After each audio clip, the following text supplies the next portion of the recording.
ኧረ በለ አንቺ ሜርሲ እስካሁን እዚህ ቲክቶክ ላይ ነሽ እንዴ? ሜርሲ ወይ በፈጣሪ አንቺ ቅድም እራት እንስራ አላልኩሽም እንዴ?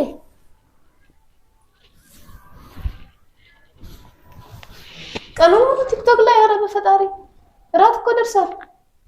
እሺ እሺ ቅድም እሺ አሁን እሺ እኮ እሺ እሺ መቼ ነው የምትነሺው? በስመ አብ ትንሽ ደቂቃ ብቻ ማስቲ ትንሽ እሺ ታውቂኛለሽ ስነሳ ላጥላጥ ነው ማድረገው አይደል? እሺ አሁን አትነሺም?